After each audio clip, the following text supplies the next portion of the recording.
How's it going, everybody? It's James. I have a bit of a tech article for you. What I'm about to do is I'm about to do a little bit of maintenance on a Kawasaki Ninja 250R. That's 2009. Unfortunately, I didn't get the 2010 version with the red stripe rims and all that stuff, but that doesn't matter.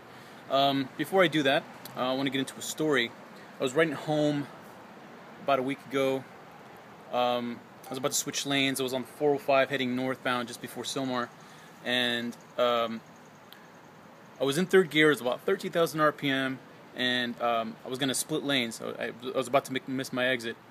So then I tried to shift up because like I said, I was in third gear, and I noticed something funny. It's like I couldn't quite find my shifter. So I looked down. Lo and behold, the shifter is hanging on just by the cable and it's striking the road. So I was stuck in third gear. Thankfully, I got off. I couldn't shift up or down. I couldn't put it in neutral other than just the clutch. Got off on an exit, and then what I found out is that the bolt had fallen out of the shifter assembly. Let me show you what that is. So this is my bike, and here's the shifter assembly. I'm sure a lot of folks of you are familiar with this. This bolt here, I don't know if you can see it, fell out. So I found a bolt that was about the same thread, and I just stuck it in there, put some thread locker on there. Now, the difference between the bolt that's supposed to go on there and the bolt that I put in there, let me show you. This is the factory bolt. Now, you'll notice that there's a fat neck on there. Now, this neck is so that it would fit flush with the shifter assembly. Now, the bolt that I put on there doesn't have this neck, so when I have to shift up, I have to shift up hard.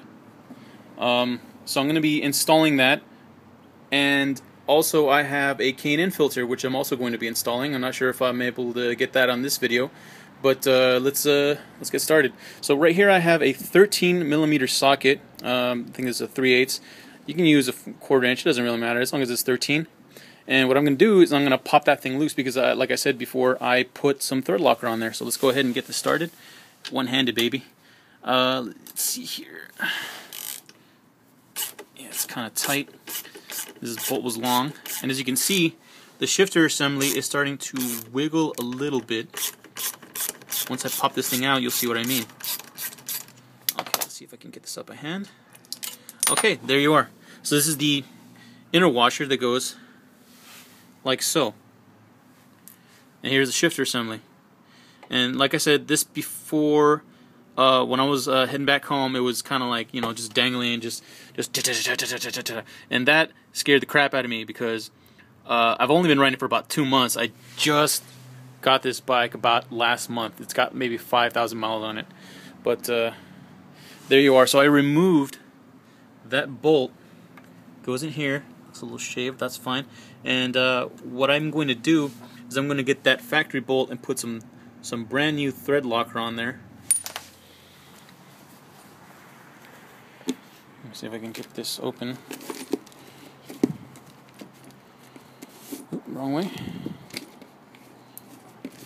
Genuine factory parts. This right here, by the way, is from North Hollywood Honda. It's on Tujunga Canyon and Burbank. So, here is the factory bolt, and here's the washer that goes around it. Now this washer is a little different, of course, because of the fat neck that's supposed to go on there, and this goes in the inside. So I'm going to go ahead and mock this up. I don't have any thread locker, but you guys kind of get the picture. Is I'm going to go ahead and put this through here, the shifter assembly. Gotta move it around first. And like so. It's already starting to go in, this new thread.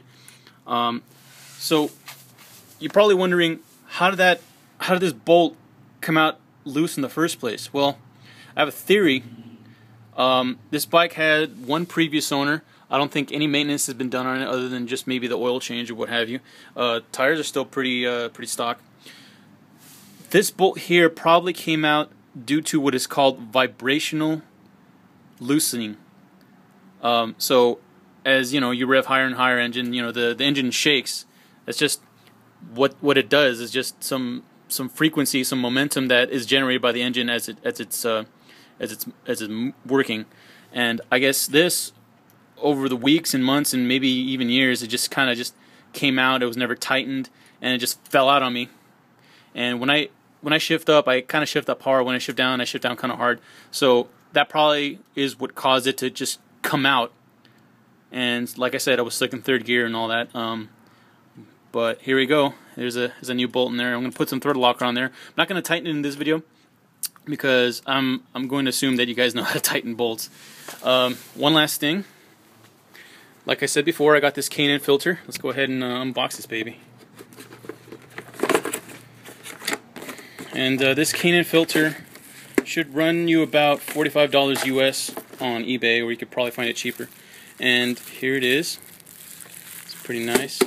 And it's got this, what is this? Air filter, sun grease. Okay, so I would assume you put this on the edge so that when you slap it on there, it'll create sort of a hermetic seal so you don't have like a vacuum leak or anything.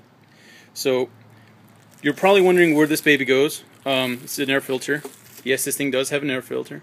What you're going to have to do is on the right side of the bike, you'll notice that there is a screw here on this panel, and what that requires is a screwdriver. Let's go ahead and get this one here. Now I've already loosened this prior to starting this video, so I'm just going to pop this guy out and not lose more bolts than I need to. And this plate here has 3 snaps. Here, here, and here. You can see it's already coming off. I just pry this off, and there you go. Secondly, you're going to notice that here's the air box. It sits just below the tank. And this has 3 Allen screws. The bolt holding the shifter assembly also is an Allen key, but I think it's a smaller one. And I've already loosened this one up, so I'm just going to untighten it by hand. And like I said, it comes with 3. 1, 2, 3. Here I am losing bolts again. Take this out. And there is the air filter. Kind of small and dinky looking. Just pull that out. Okay. Wow, it's kind of a crappy construction. This is the first time I actually see this filter. Ooh, that's no bueno. That's all dirty. Yeah, well, time to put in the K&N filter. There it is, side by side. Out with the old and with the new. So this obviously just goes in the same way. I'm just going to go ahead and unbag it and then put in some sealant grease on this edge here, slap back on there, reverse the process, put in the Allen bolts. I don't think these need any kind of thread locker because obviously you want to be able to loosen that to take it out and clean it. And this bolt does need some thread locker. So there you have it. I'm going to be doing this. Should take me about half an hour. So there you have it. This is my bike again. I'm going to cut this video short. It was James. It's been a pleasure. Hopefully it was enlightening. If you like it, comment, like it, whatever. Alright, peace.